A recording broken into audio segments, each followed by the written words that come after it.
Video is starting to dominate LinkedIn, and if you don't know how to use it as a business owner, as a founder, you will get left behind. I've been posting videos on LinkedIn since 2019, and back then people were telling me things like, it's a waste of time to post videos on LinkedIn. They don't get much reach. LinkedIn's a text platform. It's not videos. They're not going to work there. But now all of those same people are trying to figure out how to use video on the platform. Can you show me how to do this? Am I doing it? Because video posts on LinkedIn get 5 times the engagement as text. And if you want to build authority as a thought leader in your industry, there's no faster and more effective way to do it than by using video. And it builds high levels of trust and credibility, which you need to win over your dream clients much better than text does. Flat out, it just converts. Now, all this being said, even if you decide to go all in on LinkedIn video, there are still some really important things that you need to know if you want to be successful, that is. Things like this. What should you be talking about in your LinkedIn videos? What's the messaging? What type of videos work best for generating inbound leads on LinkedIn and which ones don't? Can you post repurposed video clips, or does it need to be original videos that you've created just for LinkedIn? What's the best format? How long should they be? What role does text or the copy play along with the video? Is there a certain style of editing that works best? And how to make a CEO cool and trendy on video.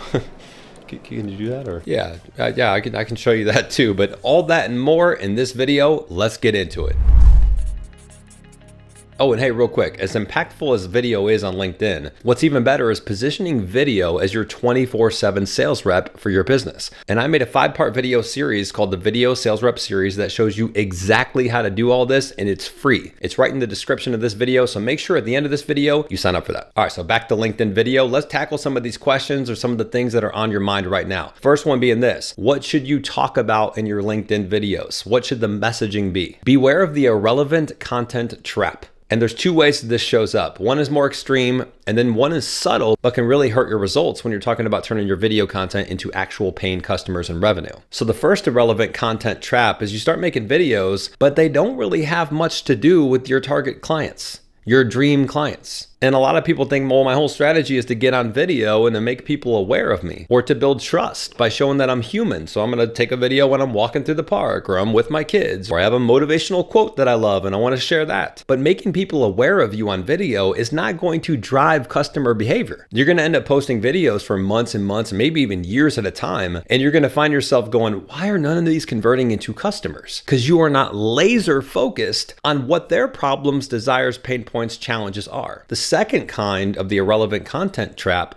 that is a little bit more subtle is that you are focused on the right topics and subjects, but you're not focused in enough on that actual dream client. So it's almost like I'm talking to people or everyone versus me saying I'm talking to founders and business owners. And to go one step further, maybe it's 7-figure business owners. And to go one step further, maybe it's B2B, service-based, 7-figure business owners and founders that don't have X, Y, and Z, or do run a business this way, or do have this kind of software or this kind of team. And so what I'm not saying is every post you do needs to speak directly to them. You need to exclude everyone else. There's going to be certain videos that you do for more broad reach, and then you kind of funnel people down into the niche. But really, every video that you make, you should be thinking about, not only am I talking about the right topics and subjects, but am I lasered into my target audience? Because if I'm really speaking to them in depth and I'm getting in their head and in a lot of ways calling them out, I'm going to attract them as clients versus someone else that just seems broad. Like, yeah, they talk about good stuff, but I don't think they understand my exact situation, my exact problems, my exact scenario. Therefore, they might not have the exact solution that I need. So address your customers' pain points, challenges, fears, concerns, desires, dream states, and make sure that your pillar content, is what we would call it, aligns with your content strategy, and make sure it aligns with your dream clients, and obviously align with your business strategy and your goals and objectives. And if you do that, and then you mix it in with solid delivery and some of the other stuff that we're going to talk about in terms of how to create the content, the formats, that kind of stuff, that's the type of content that's going to convert prospects into paying clients. Next up, can you post repurposed video clips on LinkedIn,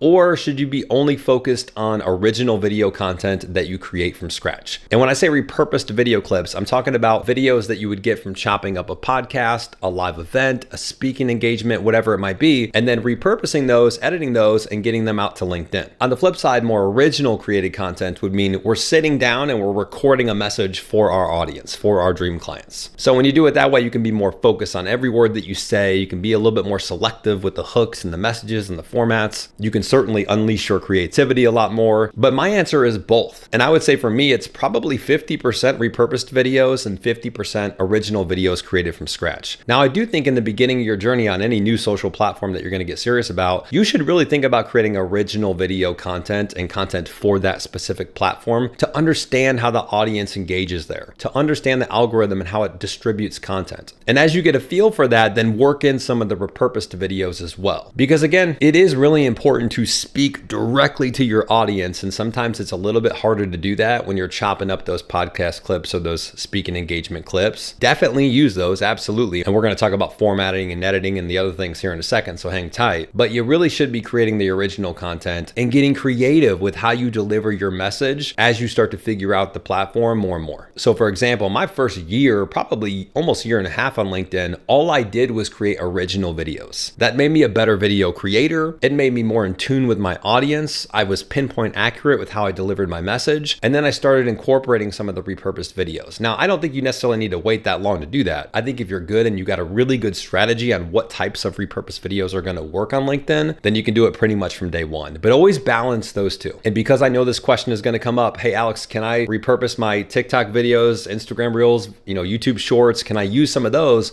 to post on LinkedIn and vice versa? And the answer is absolutely yes. But again, it goes back to understanding your audience on LinkedIn and how the platform is set up and how people consume content. So is every TikTok video that you make going to work for LinkedIn? No, probably not. Is every LinkedIn post that you do going to necessarily work for TikTok or YouTube Shorts or Instagram Reels?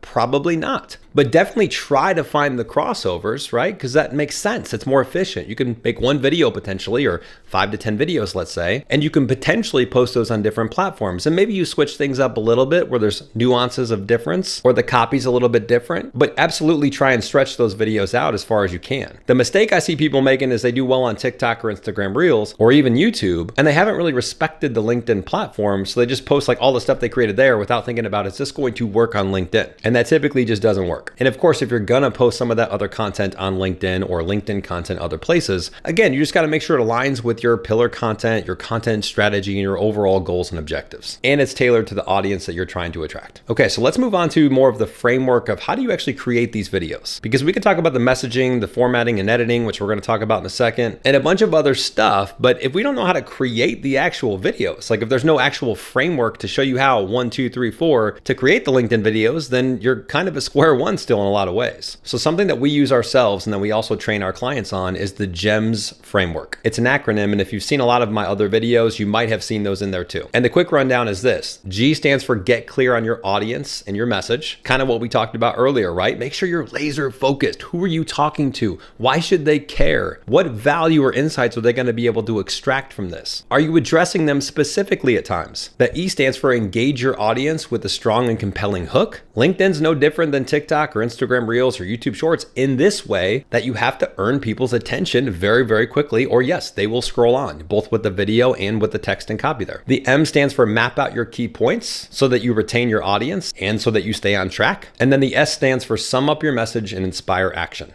So that could be an end to a compelling story. It could be a final message we want to drive home. It could be a CTA, whatever it might be. Nice thing about that framework is it's structured enough, but it also doesn't put you in a box where you feel like you can't add creativity and new things and formats and things like that. I use the GEMS framework for my long form videos, medium form, short form, and even my copy. All right, so what's the best format to use for video on LinkedIn? So you can technically go 16:9 horizontal. You can go 1:1, which was the dominant format for 2019 and 2020. Shout out to those who were creating content back then and remember that. But what's really gotten popular over the last couple of years, no shocker here, is the vertical 9:16. And I would give you two big reasons why. The first one is the majority of LinkedIn users now are on mobile. So when you're talking about mobile, vertical is obviously friendly. Unless they change up the way our smartphones look, it's going to be that way for some time. The second reason is that you can take a lot of those same videos and maybe you make some minor changes, but for the most part, you can take a lot of those same vertical based videos and you can be posting them on other platforms and vice versa.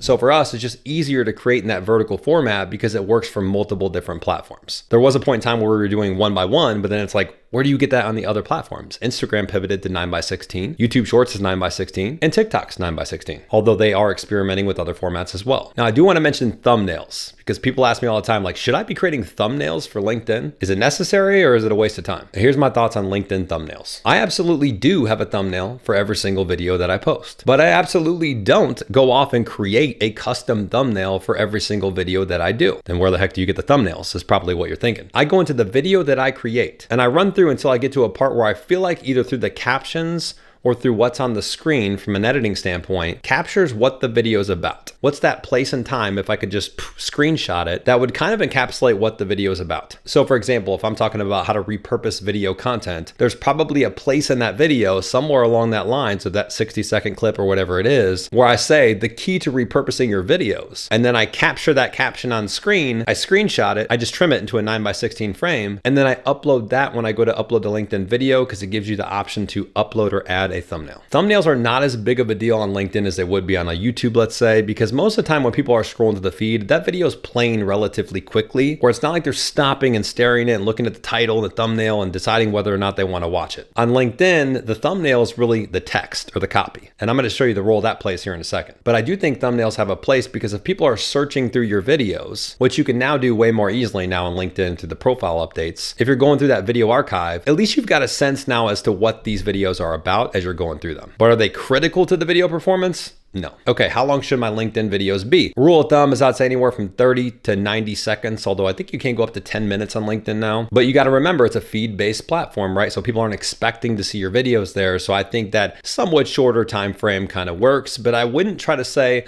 all right, got to fit everything in at 30, 45 seconds because nobody's going to watch it past that. If you've got something insightful to say, and I've done this many, many times and still do, I've got videos that are 2 minutes, that are 3 minutes, 3.5 minutes. The content's got to be good though. The video's got to be good. And that's where I always say, make it as long as it needs to be and as short as it needs to be for you to get that message effectively across to your audience. Another question we get too is how many videos should you be posting on LinkedIn daily, or what's too little, what's too much? You could, if you wanted to, post 2 videos a day on LinkedIn. The question would be, can you continue to do that for months and even years? What I do is I typically do 3 to 4 videos a week on LinkedIn. Sometimes that's been higher, sometimes that's been a little bit lower, but I do like to mix in a text post, a picture post with a story. There's some other things I just like to play with that work really well on LinkedIn too. So 3-4 times a week to me is a good range for videos. But you want to do more than that? Cool. Want to do a little bit less than that? Cool. Now, the role of text and copy, because I talked about that almost being like your thumbnail for the LinkedIn video, it's really important on LinkedIn. Okay, and by text, I mean the text or the copy above the LinkedIn video. So this is what people are first going to see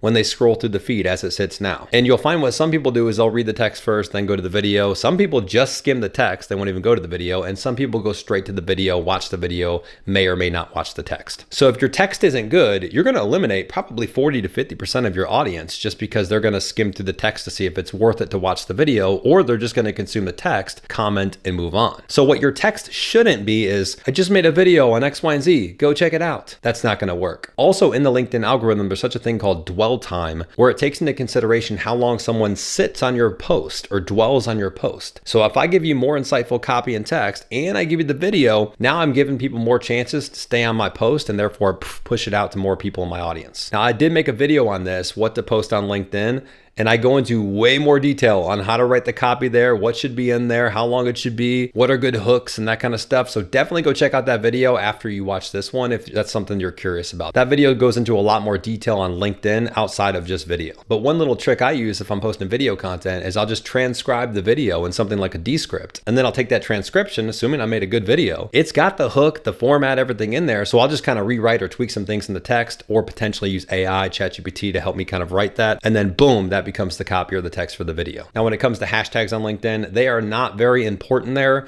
I would still use them. 2 to 3 to 4 is fine to help categorize the content in case that ever becomes more of a priority. But as of now, hashtags are not going to boost out your post to a ton more people. But if someone searches hashtag LinkedIn video and you've used that hashtag quite a bit, you're going to come up. So let's talk editing styles. And there's a ton of different ways to edit your videos. And I'd say, of course, this is personal preference. There's no right or wrong. For me, I think of 2 words when I think of editing on LinkedIn. One is creative and the other one is clean. I like to keep it clean, but also creative. I like to push the boundaries, but also to where it's not gimmicky. I have a full-time editor that I work with, but you can also use Descript, Opus Clip, or of course you can hire or outsource your own video editor. Now, do you need a CTA or a call to action in every single video that you make in order to convert that into clients? Absolutely not. If you want to put one in there strategically here and there, perfectly fine with it. You can also put it in the copy, but if your content is good enough and you're speaking directly to your audience and then your profile is built out well enough and you've got CTAs in the comment section as well, and you're engaging on the platform as well, because you do have to do that on LinkedIn, you're going to see the results that you're looking for over time. And again, a lot of that stuff I cover here in that video, what to post on LinkedIn. So definitely go check that out. But before that video pops up on the screen and you leave this one, make sure you head to the description of this video and you sign up for that video sales rep series that I talked about. It's free and it's going to change the game for how you think about video in your business. Thank you for being here. I appreciate you so much. Drop a comment if I missed anything in this video, and I'll see you soon.